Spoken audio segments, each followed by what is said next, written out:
All right. Good afternoon, ladies and gentlemen, and welcome back to Fort McMurray.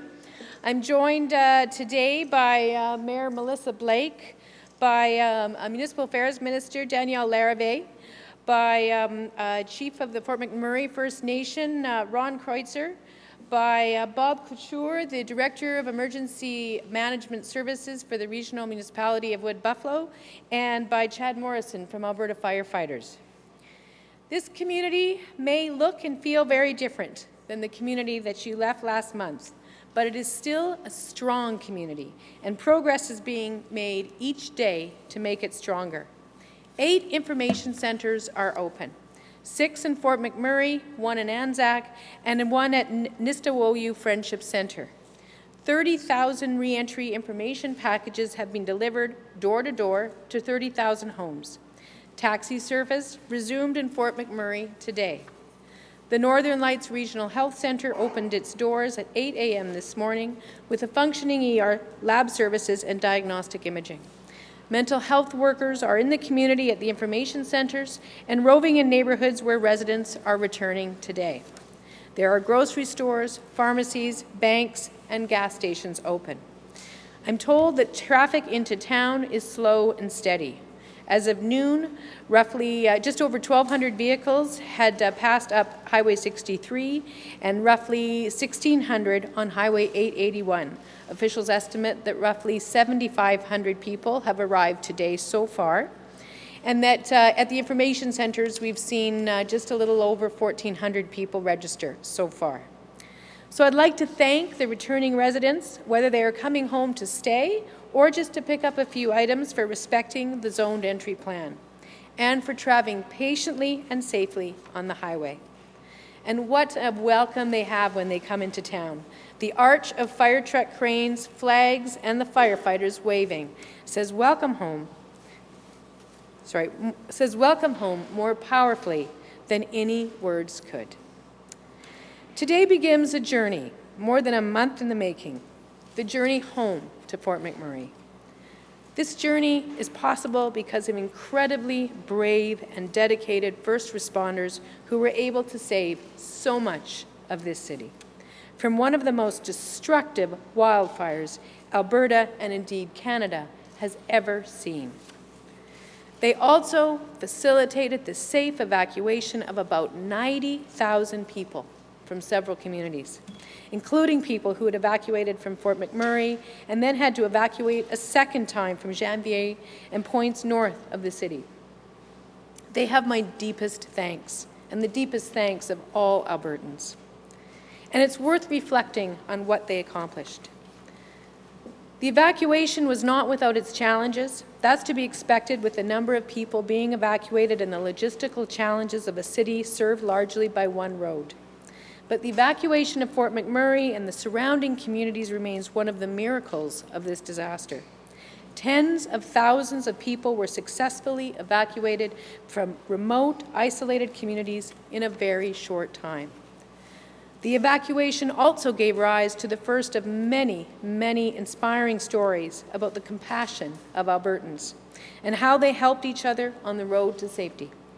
That's one thing about Albertans. We are at our best when times are at their worst. And there were many people who made that difficult day a little easier, including those who risked their own safety to bring gasoline to people stranded on Highway 63. Those communities and those families who welcomed evacuees with open arms.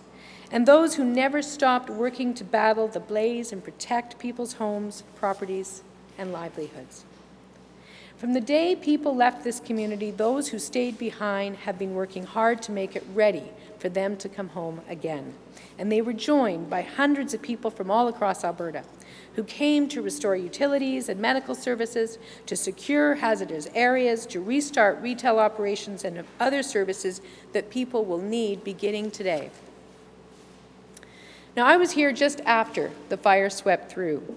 And I can tell you that what those people have accomplished between then and now, and under very difficult working situations, is nothing short of remarkable.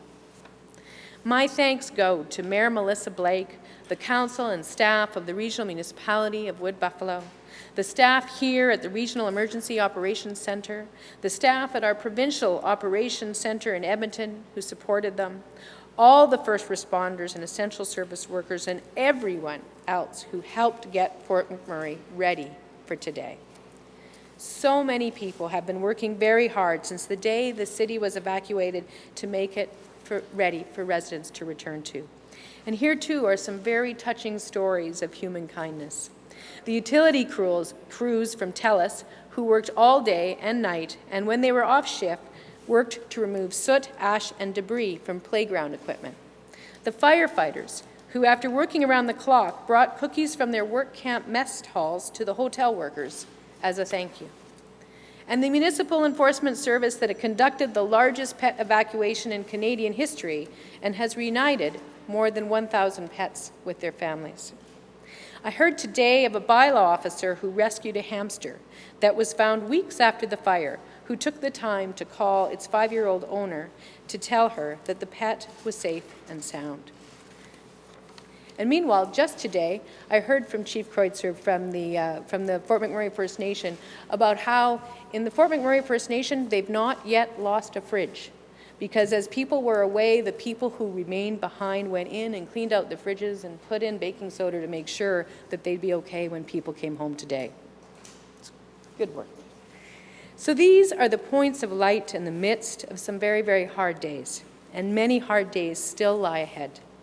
As residents return to Fort McMurray, they will have to call on the strength that they have shown so abundantly throughout this disaster. So my final thank you today is to everyone across this amazing, wonderful region. You have shown tremendous courage under the most difficult of circumstances, and you will need every ounce of that courage in the days to come, because the road ahead is still a long one. Today is not the end of the story. It is not a return to normal life, and it's not yet a celebration. There is still a lot of work to recover and rebuild Wood Buffalo. This will be the work of years, not weeks. And it is work, though, that you can count on that we will do together. Our government will be with you as Fort McMurray rebuilds. We will be with you as you face challenges along the way, and there will be challenges. But we will find solutions to problems together. And I encourage you to continue to support each other and work together as a community in the spirit that you have demonstrated over the last difficult weeks. Together, all of us will make this city strong and whole and even better once again. So, once again, I say, welcome home. And I'd like to ask now, I believe, the mayor to come up and say a few words to you. Thank you, everyone. Good afternoon. I am delighted to be here today representing my regional council. And as I do so, I'm joined by Councillor McGrath, who I was able to pick out in the crowd. He's got a bright pink shirt on somewhere. There he is. And the remainder of my council colleagues are still working their way back home. I was a very compliant mayor. I'm not due until tomorrow, but I got a free ride up today, so hey, I'm glad to be here for day one. And I'm delighted. When I think about a picture means 1,000 words, what does a billboard mean when it says, welcome home? Well, what it does for me is it fills my heart. Each time I've been back to the community, each time I've tried to cultivate and make that grow. And as we think about what we're about to do, we've got an incredible community at the foundation. We have some very fertile soil, and I think if we all pull together and till it, then the seeds that we plant will bloom into something incredible. I have even fewer doubts every time I come. But for our citizens, this will be your first return. And the first thing I want you to see is that incredible welcome home sign. It is our home, and together we will rebuild, and we will be better because of it. I know that's for certain. When people come, we've always told them what they need to bring along, a couple of weeks worth of food, all your medicines and so on. At the same time, as we're telling you these things, I'm delighted to say that we've had incredible critical support structures coming online. And as you get here, we hope that you'll be able to shop local. We wanted you to do that before this. We want you to do it even more right now. And I think that it's going to take that first moment of shock. It will be shocking if you've not seen it firsthand. But then go like me. Go into what you can imagine for our future together, because I promise you it's a wonderful place to be. I really can't express my gratitude quite enough to the people who have made this return home today possible. The Premier's done an excellent job of acknowledging some of the stories that are out there and the people who have been doing work behind the scenes. I say there's a few different levels, of course, that I give my gratitude to. First and foremost, I do want to thank the Premier, Minister Larrabee, the entire province of Alberta. The government has supported us incredibly through this, and I'm told that they're not about to drop us now, that they're very prepared to continue supporting our community as we go through that critical rebuilding period. And the folks behind the signs, I say, the first-line responders, they're easy to pick out. Don't be insulted, but I said yesterday that they're easy because they're the dirty and devoted people that just wouldn't quit. And because they just wouldn't quit, we've got 90% left to come back to. The guys that are not in the front of the cameras usually,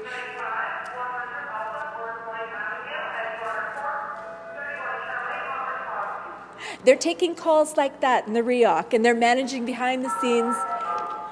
They're actually municipal employees. They're making sure those water services are perpetually on so their firefighters and frontline defenders are able to do what they can to save our community.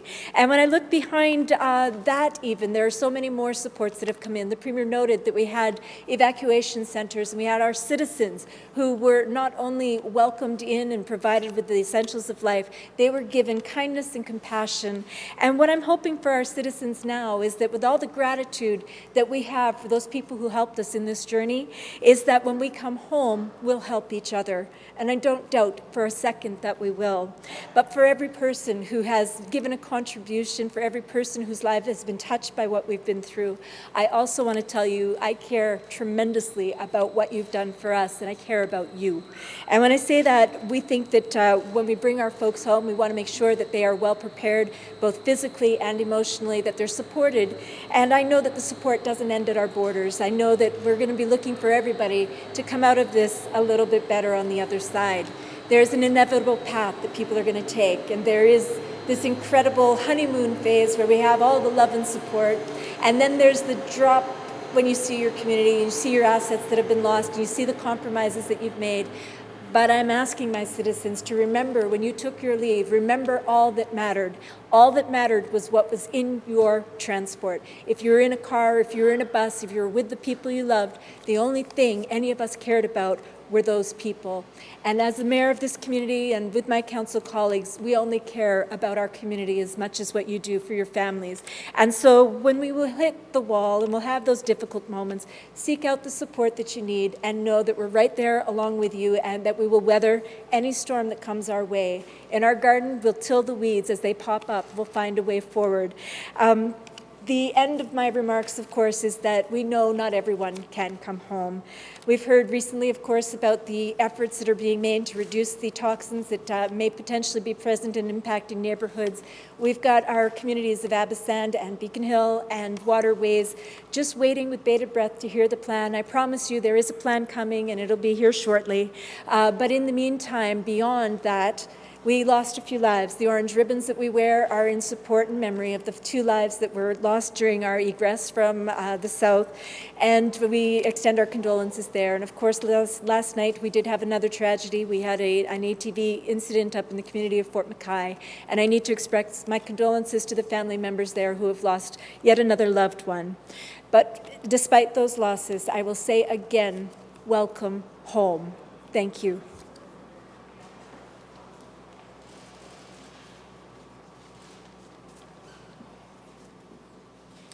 Good afternoon, everyone, and thank you for joining us today in our beautiful city of Fort McMurray, located in the regional municipality of Wood Buffalo. I'm Bob Couture, the Director of Emergency Management for the regional municipality of Wood Buffalo.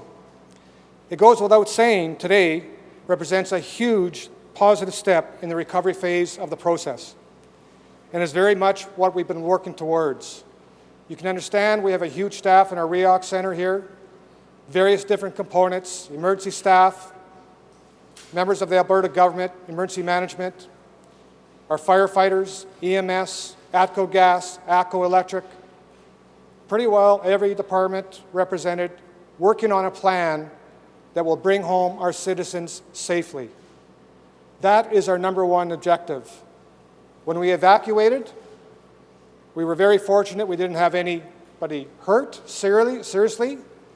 other than the unfortunate 2 deaths. We want to have the same thing when our citizens return. We want it done safely, and that is our number 1 goal. Our residents have been very good so far. We have had dates that we've set out for the return by zones, and we're asking for our citizens to adhere to those conditions. We want that phased-in approach, and today is an example of success with that. As we talked about earlier, of people already been in the information centers, the traffic on 63, everything has been orderly, and everything is going as planned. It has been a huge success so far, and we want to continue that today. As we know, this will be a very emotional event to some of our residents, and those that are suffering those emotional events, please, please go to the information centers. We have the support structure there for you, and we want there to assist and help you through this time. I want to say a big thank you to those essential services, the grocery stores, pharmaceutical companies, the gas station operators that came back in the community and set the path and set the tone to get our community back up and running. Huge sacrifice by them, huge timelines, and a whole pile of work. And the stories that are going to be told because of this are incredible. Finally, I'd like to thank everyone for coming out to join us today. This is a day of celebration that brings our community back and focusing on our theme. We are a safe community. We are a resilient community, but we're doing this together with all our partners. Thank you. We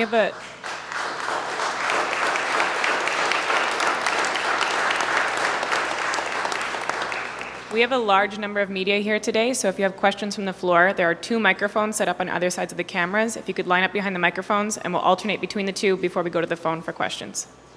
Let's start over here. Hi, a question for the Mayor. Is this in some ways the easy part of the re-entry? The first day, people are going into the least affected areas downtown. Do you think the re-entry is going to get harder as people start going back to more badly burned areas of the city? Yes, I think that the experiences that each of the residential neighborhoods are going to have will be mirroring what their impacts have been. And so if you go into the community of Timberlea, for example, next to nothing is going to show a difference for them. Pretty easy to go back. When you go into Stone Creek, it's like a meteor struck in the middle. And if you're going to Stone Creek, it's going to be pretty hard not to see that and have some reaction that will be different. But at least Stone Creek people have the chance to go. When you go into the more impacted areas that have now recently been off limits until we find a plan to get them back in, the Abbas and Beacon Hill waterways will definitely process things quite differently than the rest of the community that have had less of an impact. So it really is imperative that people seek out the support that they're going to need. We have resources available and we want to help them through whatever their circumstances are. Since there's no one at this microphone, we can continue with this one. Okay, maybe a question for the mayor again. I wanted to ask about sort of the rebuilding process. Obviously, reentry is very important, but now we move into the rebuilding process. There's still businesses cleaning up today, still a lot of things not open. Can you speak to that and just how much work is left to do? As we were working through the critical reentry partners, we were tracking their progress, and inevitably it was not an overnight transition. And so I think depending on the nature of the business that you're in, today will be the first entry day for anybody in the downtown. They'll go through the same or similar process. It might be up to a few weeks to clean off shelves and do what they need to make the work environments appropriate. The other challenge that our local businesses are likely to face is the same as what any organization is, and it's the understanding of who in their employee base has been impacted and what are their needs going to be as well. And so I think normalization is certainly the destiny we're pursuing, but the path that each individual business will take will follow differently. But the imperative for me, again, is in making sure that we give the opportunities for our local businesses to be supported by our local region as well.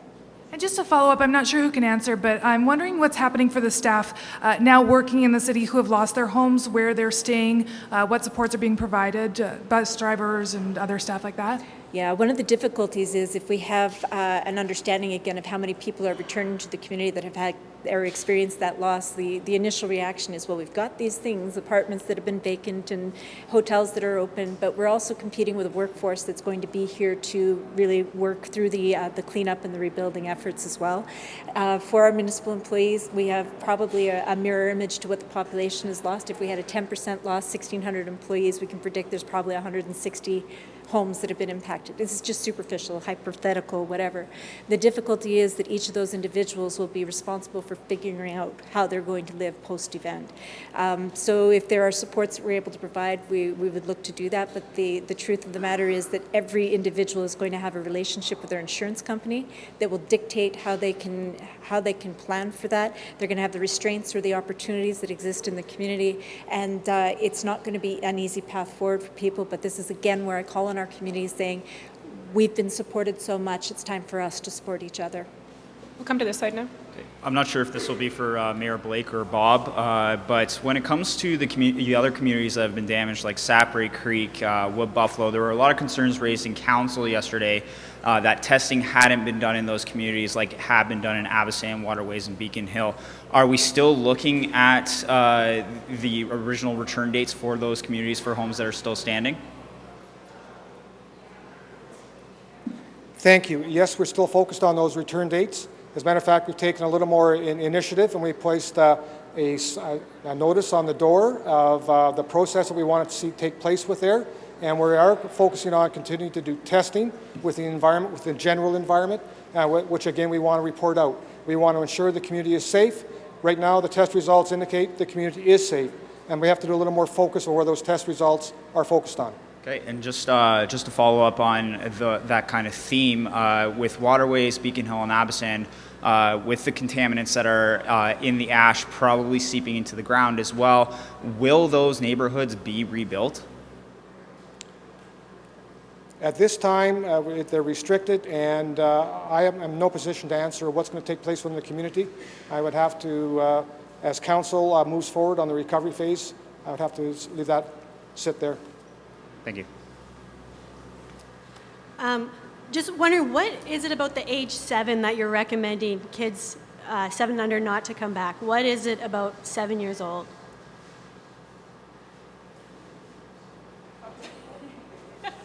Okay. I guess I've been nominated to take that one. So certainly the medical officer of health was specifically recommending that children under 7 not return until the hospital is complete. Although having said that, she made it as a recommendation. It made it clear each family has to make their own individual decision in terms of what the needs of their children are. So the specific concerns absolutely are those who need regular medical care. They absolutely should not, but otherwise, certainly there's a more softer recommendation for those under 7 children, just making sure those full hospital facilities are up and running. So you are not, so children under 7 they can come back today, like you're not discouraging that? Again, I think what she's saying is in an ideal situation, if you have the resources to stay away, then she's making that recommendation on that, but we're not prohibiting kids under 7 from coming back. We're just saying that consider what the particular situation is for your family, knowing that the medical officer of health had made a recommendation that if you can, that she would suggest you wait. Yeah. Go ahead, on this side. Okay, Premier Notley, it's a delicate question, but given that all that people have suffered in this wildfire and all that we know about the climate science suggesting that that climate change worsens the intensity of wildfires, do you think that now is the time that we can finally start to have a conversation in Northern Alberta about diversifying our energy?